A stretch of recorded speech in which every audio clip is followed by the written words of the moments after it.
In today's episode, we're gonna be talking about a lens that could replace most of my lenses in my Sony E-Mount kit. I'm talking my 24mm, my 50mm, and my 7200, which I'm using on a weekly basis. And instead, I could just shoot with the Sony 16-35 f2.8 and this, the Tamron 35-150 f2.0 to 2.8. That's right, you heard me right. This Tamron lens starts at the perfect focal length at 35mm and goes all the way to 150mm while maintaining an aperture of f2.0 to 2.8, which is literally unheard of in any of Sony's zoom lenses. They're always at f2.8 and not any lower. But before we dive deeper into this lens and I tell you the pros and cons and who would this lens best suit for, there's only one way to start a review, and that's to go out and shoot. With this Tamron lens, I really wanted to push the limits and shoot in a challenging environment, so I thought, what better way than to go on an outdoor adventure? With a few friends, we rented kayaks and began our voyage to our own private island. None of us had really kayaked in an open lake like this before, so I was hoping, fingers crossed, that my gear wouldn't end up finding a new home at the bottom of the lake. At first, things were feeling pretty choppy, but we powered through, and even though we got baptized by a few waves, we eventually made it to our island. Within the first few minutes of arriving to our island, there was only one thing to do. Start cooking. Because what else do you do when you're out in the nature camping? You eat. Elias had his noodles, me and Henry went the lazy gourmet route with real Termat, these really interesting dried food bags where you just add water and voila, you got a delicious meal in seconds. And then Alexei, of course, he went all out and did a full-on cooking show out in the wild. He really is Tarzan in the flesh. We ate, filled our bellies, and with the waters calming, decided to go out and explore. We probably couldn't have lucked out more with the weather. Earlier that day, there were thunderclouds rolling in, and it looked like we were going to have a miserable day camping in the rain. But it ended up being the most beautiful calm waters and the most gorgeous sunset. The best part was, I pretty much just got to sit and enjoy the views while shooting. Meanwhile, my good friend Elias powered and steered our kayak. Thanks again, Elias. Pretty quickly in the day, I was already really impressed by the lens. What would have been normally a nightmare of a shoot turned out to be really enjoyable. I wasn't having to fumble changing lenses in the kayak to get the right focal length, which was a huge relief because I really didn't want to drop a lens in the lake. And I also wasn't missing any moments. I was able to capture what I wanted. At 35mm, I was able to get these close-up shots of Elias in our kayak and then zoom to the other guys and get the shot. All I had to do was point my camera in the right direction, and the autofocus on this lens paired with the Sony A7S III did its job. Anyways, enough of my talking. Just enjoy what Finland offered us on this fine summer evening, and we'll talk more at the studio. If you're enjoying the video so far, make sure you hit that subscribe button so you stay up to date on my newest videos. I appreciate having you here. As well, if you're enjoying the good vibes of this episode, all of the music comes from the great people at Artlist, which is actually a sponsor of this episode and a long-term partner of my channel. All the music and sound effects that I've used in this episode is actually licensed and downloaded through their platform. Artlist really does have the best music for content creators, and it's at a really affordable price for only $9.99 if you're a social media content creator and $16.99 if you're freelancing and doing commercial work.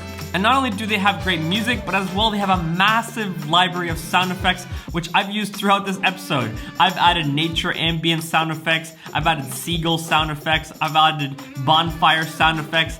I've pretty much added a sound effect anywhere where I could think that would make the visuals become more immersive. Adding sound effects is an extra step, but it's definitely worth it, and Artlist makes it so easy because you can literally just write any keyword and it's gonna find a sound effect that's matching your keywords. So if you don't yet have Artlist, I would highly recommend signing up for their monthly subscription so you have full access to all their music and their sound effects to use for your content. And as a token of my appreciation for you guys, the audience of this channel, if you use the link in my description, you actually get 2 months free when you sign up. So go right away, click that link below, sign up for Artlist because you don't want to miss on all their high quality music and sound effects. So spending a whole day out on the water in kayaks swimming with the Tamron 35-150 was, in my opinion, one of the best real life use situations that you could ask for.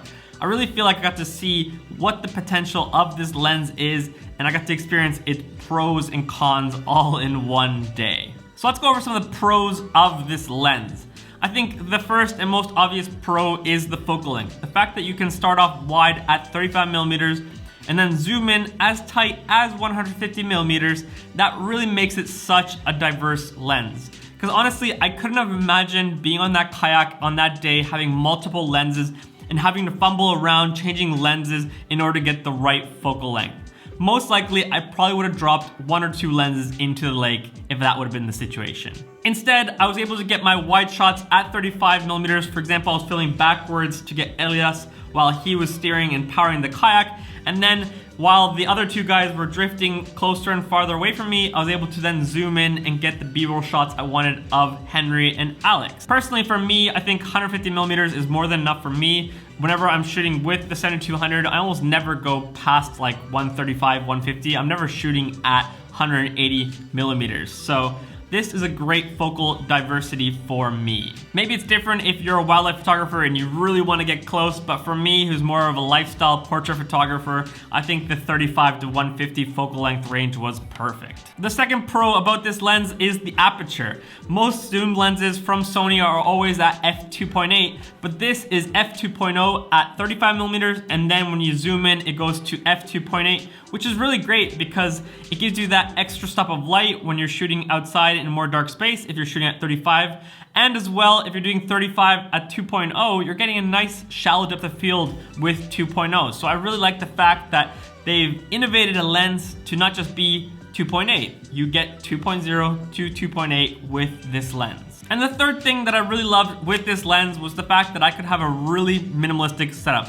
On this trip, I literally had the 16-35 just to do some vlogging shots, but then for 90% of the time, I was shooting all of my B-roll with the Tamron 35 to 150. This meant that my bag was super lightweight because I didn't have a whole bunch of lenses, and as well, I didn't have to fumble changing lenses and potentially missing a moment. I could just have this lens on my Sony a7S III the whole time and just document and capture the day as it went on. The fourth thing that I really love about this lens is the build quality. In the past, I feel like Tamron lenses haven't been the highest quality, maybe a little bit plasticky, but this lens reminds me a lot of the Sigma art lenses. So I remember when Sigma first came out with the art series lenses, it was the first time where these third-party lens companies was really making high-quality lenses, and I feel like Tamron is stepping into that realm. As well, this lens is weather sealed, so if you're outside, outdoors, I was on the lake, there's a lot of moisture, you don't have to worry about this lens getting ruined because it is weather sealed. Also, the manual ring was super smooth and easy to use, and if you're using the zoom, it's got a little bit of tension to give you that more control while you're zooming in and out. I really enjoyed that. As well, the lens has these cool customized buttons, so you got 1, 2, 3, and you can set up with your computer connected to the lens, different features for the lens. For example, you can choose that the manual focus ring changes your aperture. So it's really cool that they've made these kind of innovations for the Tamron 35 to 150. When it comes to image quality, I felt like the image coming out of this lens was quite contrasty and sharp, which was nice. And as well, it was kind of cool when you're shooting straight into the sun, you're getting these really unique looking flares. Now for someone that might be a con, but for me personally, I kind of like that special personal touch that those flares were giving to the footage. Now at this point, you're probably wondering, how much does this lens actually cost? Because it sounds too good to be true.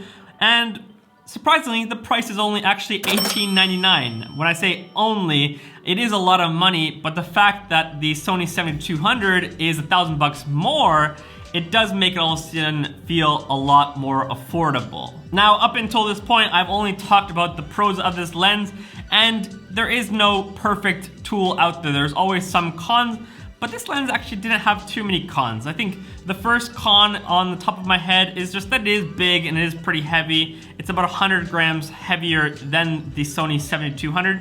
So if you are filming all day long with this lens, it could get tiring carrying this. I didn't really have a problem, but for some people, maybe if you have smaller hands or you're a smaller person, it could get tiring carrying this big lens all day long. Another con for the Tamron 35-150 is the fact that it is big, so when you're filming a top-down shot, all of a sudden the weight takes over and starts to just like naturally zoom in. It was a pretty funny moment because I was filming this bonfire shot top down and it's zooming in. I was like, wait a minute, does my Sony a7S III in this lens have some sort of power zoom feature? Meanwhile, my friend Elias was beside me and he goes, no, I think your zoom lens is just opening up, meaning it's just getting tighter. And I quickly realized maybe that's why they have added this lock feature so you can lock it at 35. But it's kind of interesting that you can't just lock it at any focal length. So for example, if I go to 70 millimeters, I can't lock it anymore. So sure, you can lock it at 35, do your top-down shot and you'll be okay, but if you do want to zoom in, it might start zooming more and more. So make sure if you're doing that kind of shot that you're holding the zoom ring so it's not moving while you're doing your shot. But really, those are the only two cons that I could think of. Was first, the weight and the size of this lens, that it can get pretty tiring for someone to carry all day long. And if you're doing a top-down shot, the fact that the zoom lens starts moving. And again, for some people, the flare could be a problem, but for me, I didn't mind it at all. So who would this lens be great for? I think the Tamron 35-150 would be great for any photographer or filmmaker who doesn't want to experience disruptions. You know, you don't want to have to, go and change lenses and potentially miss a moment, or miss a moment because you didn't have the right focal length. So quickly off the top of my head, I would right away think of wedding photographers, filmmakers, anyone who's shooting documentaries, or someone who's a real run and gun filmmaker who just wants to capture moments without having to be interrupted, having to go change your lens or miss a moment because of that. So yeah, these are my thoughts about the Tamron 35-150. If the people at Tamron are listening, maybe you could make it from 16-150, making it the ultimate lens that you really would just need, because that way at 16mm I could vlog and then I could go all the way up to 150 to get my B-roll. Even like a 16-135 would be pretty insane lens. So people at Tamron, if you're listening and watching this right now, that would be the ultimate lens for the future. All right, guys, thanks again for watching. Hopefully you enjoyed this video, and if you did, make sure you hit that like button and subscribe if you haven't yet, and we'll see you in the next video.